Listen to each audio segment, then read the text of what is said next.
Oi pessoal, boa tarde, tudo bem? Sou o Caio Mello e está começando então mais uma live dessa que é a parceria da revista Esquinas com a Rádio Gazeta Online. A gente vem realizando lives toda segunda, quarta e sexta às 4 da tarde. Sempre eu, Caio Mello, converso com algum repórter da revista Esquinas que produziu alguma reportagem. Eles vêm produzindo reportagens diárias sobre a questão do coronavírus. E hoje, justamente, eu vou conversar com a Fernanda de Almeida. Ela que é estudante do curso de jornalismo da Casper Libero, ela é repórter da revista Esquinas e também ela é, claro, monitora do núcleo editorial da revista, então é uma questão importante, né? Ela também é monitora e vai conversar hoje com a gente porque ela produziu uma reportagem sobre Guto Franco, um aluno da Casper Libero do segundo ano de Rádio, TV e Internet, que ele teve Covid-19, chegou a ir para UTI, inclusive, e ele deu o relato para ela justamente. Então a gente vai conversar com a Fernanda para colher essas informações sobre a reportagem em si e sobre, claro,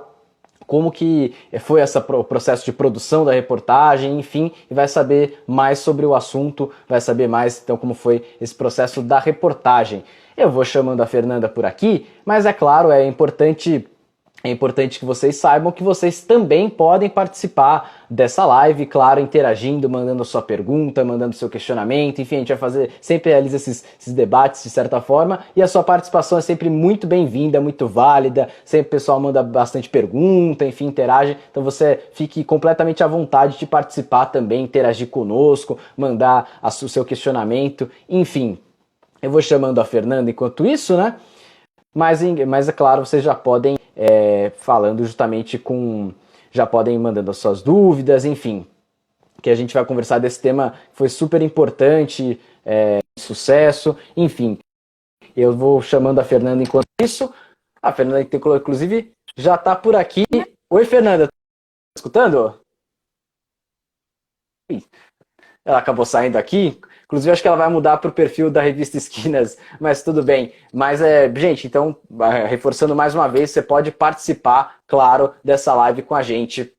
Então, a gente vai falar hoje, Guto Franco, que é jovem, tem 20 anos, não tem doença crônica, então ele não está no grupo de risco da Covid-19, diferentemente dos idosos, portadores de qualquer tipo de doença crônica também, sejam elas respiratórias ou outras doenças também, doenças cardíacas estão no grupo de risco, enfim. E aí é importante, claro, para a gente se conscientizar que é uma doença séria, sim, que pode, claro, e vem levando muitas pessoas ao óbito, vem levando pessoas à UTI, enfim. Então a Oi, gente agora vai Caio. fazendo contato. Oi, Fernanda, agora sim, Agora tudo bem? certo. Tudo certo com Ah, você. sim, não, tranquilo. Então, tá me escutando bem, tá tudo certo, Tô. né? Você. Ah, também, tá Bem? tudo ótimo por aqui quanto a isso. Fernanda, eu vinha comentando sobre a sua reportagem, enfim, a reportagem fez uma abordagem bem humanizada da pandemia do coronavírus, claro, pegando justamente um caso específico, né, um personagem que foi o próprio Guto Franco. Essa escolha do estilo mais humanizado foi uma ideia sua? Quem foi essa ideia? E essa é uma forma, você acha que é uma forma de aproximar o leitor, quem for acompanhar a reportagem do personagem, inclusive no caso Guto Franco, que por sinal aqui tá escutando essa live, tá aqui acompanhando a live, já mandou aqui uma mensagem, enfim, Guto, a gente fica muito feliz que você possa estar acompanhando essa live, que você está bem, inclusive conta pra gente depois, Guto, como é que você tá, se você tá 100% recuperado, enfim, mas Fernanda, essa escolha mais humanizada da reportagem, conta mais pra gente sobre esse processo. Bom, eu, na verdade, quando eu descobri que ele estava com a coronavírus e tal, eu conversei com ele, mas primeiro só para conversar mesmo, e cheguei a contar para o Rodrigo, nosso supervisor de esquinas, bem assim, só por contar. E ele achou muito curioso, né, que uma pessoa tão nova, né, de 20 anos, diferente de tudo que a gente tem visto antes disso, estaria com a doença e com um quadro sério da doença. Então, ele que me instigou a conversar com o Guto, a realmente entrevistar ele, né? E aí, depois que eu entrevistei, os relatos eram muito fortes. E essa questão da humanização eu acho que foi meio natural, sabe? Mas eu acho que eu tive muita ajuda do Rodrigo, que me auxiliou muito nesse processo, porque é meio difícil também falar disso sem parecer que você está querendo expor o negócio meio sensacionalista e também Exato. tem esse caráter forte de qualquer maneira, né? Mas isso que da humanização, com certeza, o Rodrigo me ajudou muito. Com certeza, acaba sendo uma linha tênue muitas vezes a reportagem humanizada de uma coisa mais sensacionalista, enfim, que cause pânico, enfim, a ideia, claro, não era essa, justamente humanizar, mostrar esse outro lado, mostrar pelo lado da personagem. Inclusive, como eu estava comentando aqui quando você estava conectando com a gente, que o Guto, ele foi para UTI, chegou para UTI, se recuperou, enfim, e o Guto, ele tem 20 anos, é jovem, portanto, não é portador de nenhuma doença crônica, enfim, então não está no grupo de risco. Uhum. Você acha que, então, mostrar uma história de alguém que não está no grupo de risco do coronavírus, mas que passou por um perrengue, enfim, pode ser uma forma de conscientizar, principalmente nós jovens que não estamos no grupo de risco, a gravidade do problema, a real situação da pandemia? Qual que é a sua percepção a esse respeito? Com certeza, Caio. Eu acho que depois de ter ouvido tudo que ele falou, tudo ficou muito mais claro na minha cabeça e eu queria colocar isso na reportagem. A gente tem ouvido muitas pessoas falarem, não, mas eu vou ficar em casa pelos meus avós, pelas pessoas que eu conheço que estão no grupo de risco, mas eu acho que hoje isso não se aplica mais tanto, né? Desde o fim de março a gente vem acompanhando um crescimento muito grande da doença, inclusive nos jovens, né? Muito grande. A OMS fez um alerta em relação a isso. Então, eu acho que a minha vontade era passar isso. Realmente, não é só o grupo de risco, sabe? Frente a essa doença que a gente sabe tão pouco, a gente não pode subestimar. Eu acho que a gente tem que perceber que todos estão sujeitos, né? E esse é o caminho, né, que eu segui na matéria. Exatamente. Inclusive, relembrando que o pessoal pode interagir e participar, muitas pessoas vêm fazendo isso, né? Enfim, tá aqui o Du Monteiro, @Tati C. Fer, também o Antônio Marcondes, a Luciana Lira, enfim, várias pessoas estão interagindo, estão participando. E o Leonardo Godoy já mandou até uma pergunta aqui pra gente. Ele perguntou como você, Fernanda, se sentiu enquanto falava com o Guto, né? Então, enquanto você fazia esse contato, inclusive já aproveito para cumpridar um pouco a pergunta.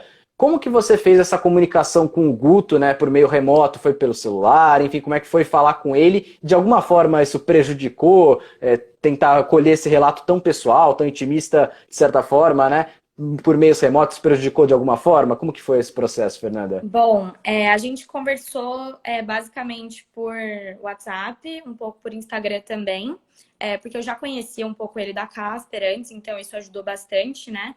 Mas eu confesso que eu fiquei um pouco sem graça. Ele até percebeu que eu fiquei sem graça de abordar esse assunto, de querer fazer uma matéria sobre. Inclusive, ele recebeu várias propostas de emissoras e de portais para dar entrevista, né? Pedindo para ele dar uma entrevista. E ele deu pra gente, porque Esquinas e tal, Casper. Mas essa situação da conversa com ele que o Léo perguntou, oi, Léo, tudo bem? Eu acho que foi um desafio para mim. Eu acho que até então eu nunca tinha entrevistado alguém nessas condições, né? Um assunto delicado e acho que aquilo que ele fala em algum momento, que é a doença que está todo mundo falando e realmente é isso, sabe? Então eu senti que eu tinha um dever de fazer essa entrevista, de realmente reportar isso, mas ao mesmo tempo eu fiquei meio receosa não sei, de estar sendo um pouco. Eu não queria ser insistente, eu queria entender completamente. Invasiva. Sim, invasiva, Acho que é bem isso, sabe? Eu queria dar oportunidade para ele falar, mas também sem pressionar. E aí foi muito tranquilo. Eu já imaginava que ele não ia ter problema em falar, mas de qualquer forma eu fiquei meio receosa. Mas aí depois que ele começou a falar, foi tranquilo. Para mim, né? Imagino que para ele também, pelo que eu percebi. Claro, claro. É importante, né? Tanto a parte do repórter como do entrevistado ter tanto tranquilidade, intimidade para falar, ainda mais de algo tão delicado, né? Que ele felizmente passou por tudo isso, enfim, agora ficam as lições, enfim, apenas as lembranças, mas agora o lado bom que deu tudo certo. Inclusive, Fernanda, a sua reportagem tem um ponto interessante. Ela começa de uma forma assim um pouco peculiar. Ela começa com o Guto recebendo a notícia que ele teria que passar pela UTI justamente. Então, queria que você contasse um pouco mais como que você decidiu começar por aí.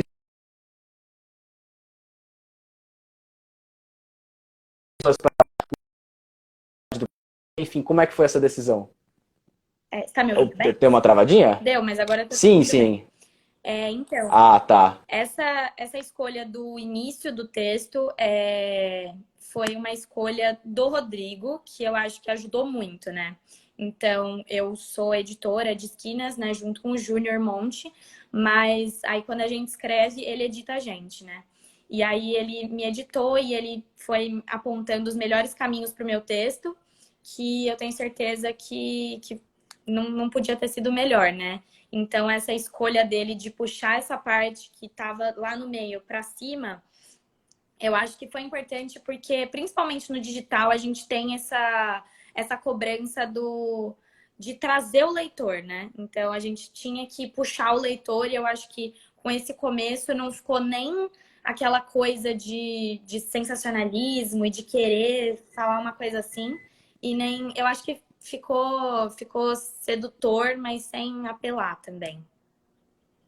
Ah, com certeza. Inclusive o Thiago Pansica fez uma pergunta aqui, ele estava perguntando sobre a questão da repercussão, como é que foi a repercussão, se você recebeu bastante feedbacks, enfim, que a gente tem algumas evidências que demonstram que a sua reportagem foi muito bem recebida, né? Tanto pela audiência, pelos compartilhamentos nas redes sociais, enfim, como alguns portais da grande mídia também republicaram a sua notícia. Então, queria que você contasse como é que foi isso daí, de escrever uma reportagem que foi tão bem recebida pelo público e, inclusive, como é que foi a repercussão, contasse mais pra gente os bastidores dessa história. Sim, oi, Thiago. Eu acho que foi realmente uma surpresa, né? A gente já imaginava que ia repercutir bastante por conta do Guto, que é um casperiano e que normalmente os casperianos escrevem e leem os textos. Então a gente já imaginava isso, mas foi muito superior a tudo que eu imaginava. Eu nunca tive um texto meu sabe, que repercutiu tanto.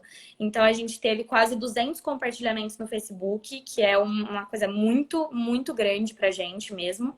E a gente foi repostado por 3 outros veículos, né? O que foi muito bacana também.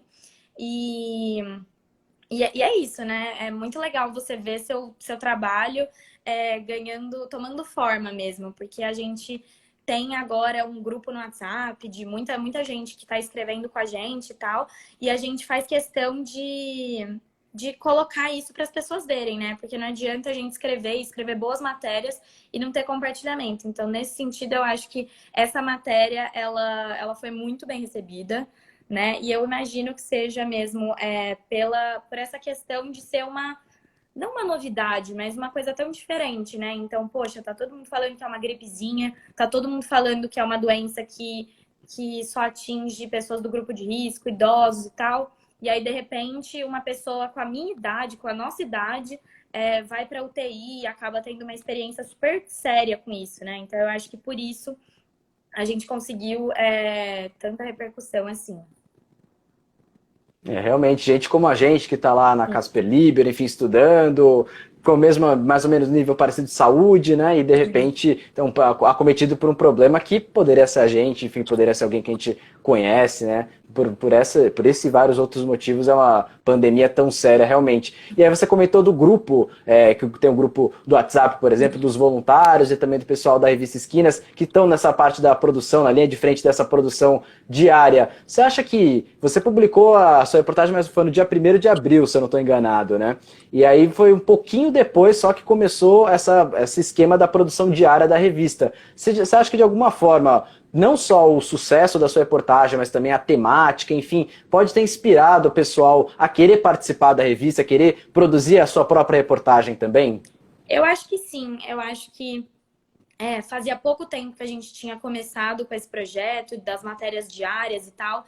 E aí, com essa matéria que tomou grandes proporções, né? Que a gente começou a ouvir que os professores falavam nas aulas.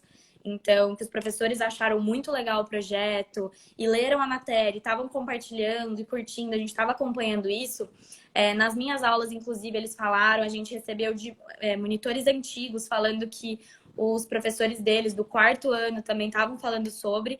A gente começou a receber mais pessoas que queriam participar, que queriam estar naquilo, porque estava sendo muito legal mesmo, né? E está sendo bem, bem legal, bem gratificante, assim.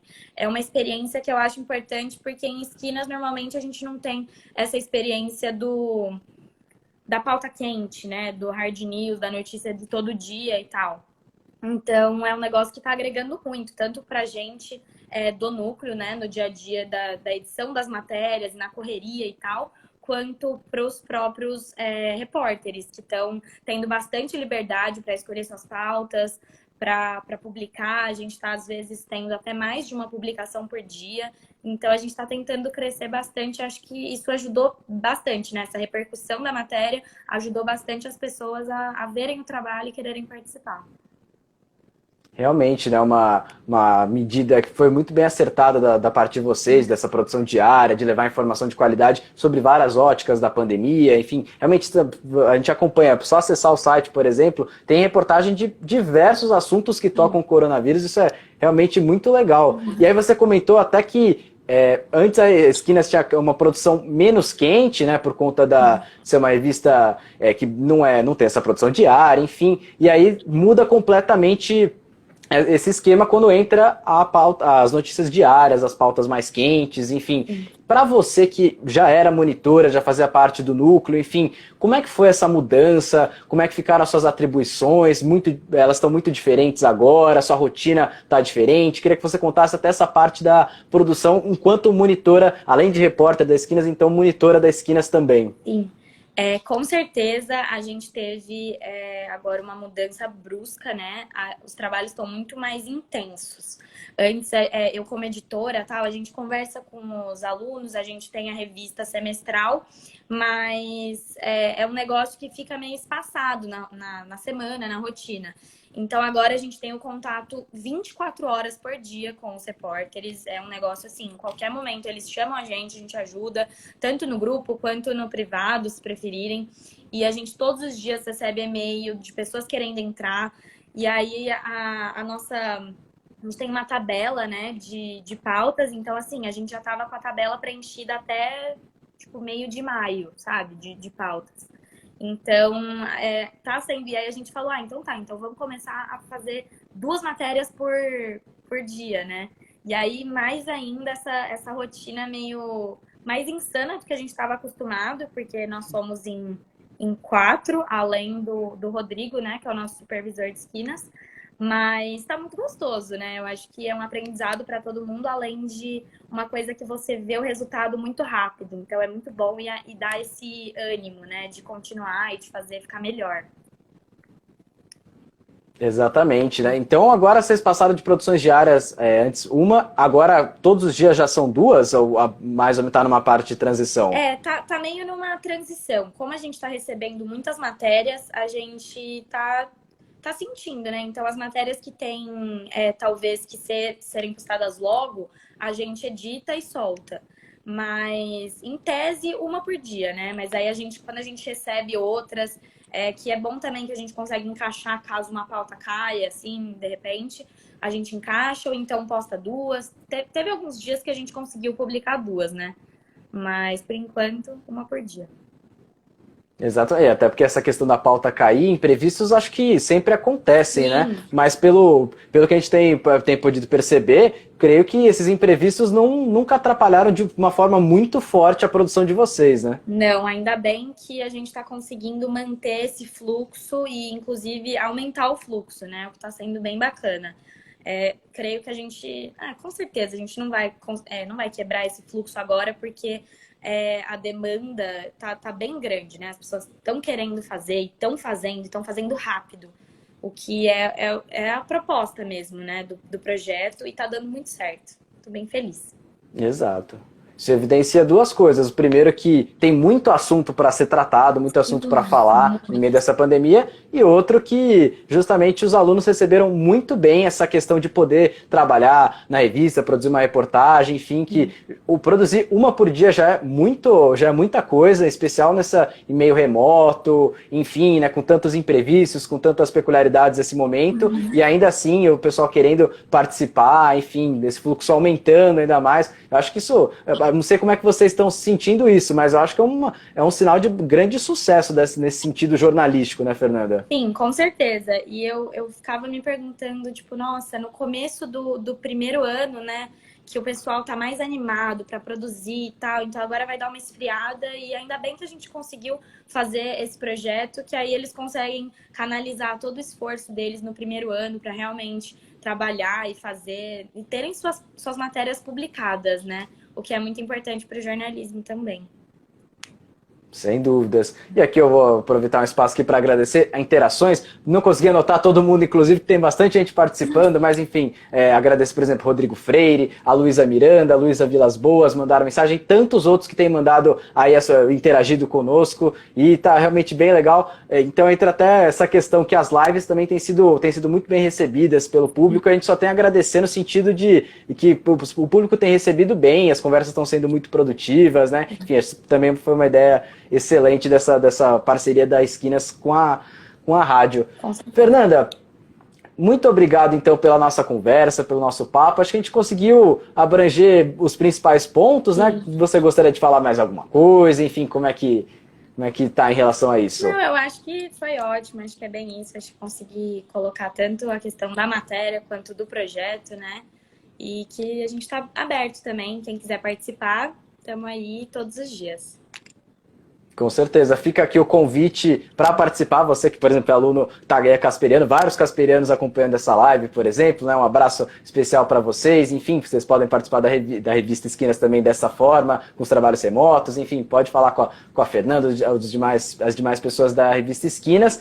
E, Fernanda, para acessar a sua reportagem e as outras também que vêm sendo produzidas pelo site da revista Esquinas, né? Sim, pelo nosso site, e também sigam a gente em todas as nossas redes sociais, no nosso Instagram, Twitter e Facebook. Tá certo, então, Fernanda, muito obrigado novamente. Obrigada. E, pessoal, obrigado a vocês que participaram, interagiram, enfim. E só para relembrar, essa live vai ficar disponível no Instagram pelas próximas 24 horas, né, aqui então, você que entrou no meio do caminho, entrou no final, enfim. E também daqui a pouco a gente vai subir no nosso canal no YouTube, e aí no YouTube já fica lá com um tempo maior, não tem limite de tempo, enfim. Então você pode acompanhar também por lá. Então, pessoal, obrigado novamente a todo mundo que participou dessa live. E agradecer, então, claro, e lembrar vocês que semana que vem a gente volta com novas lives aqui nessa parceria da Revista Esquinas com a Rádio Gazeta Online. Tchau, tchau, gente! Tchau, tchau!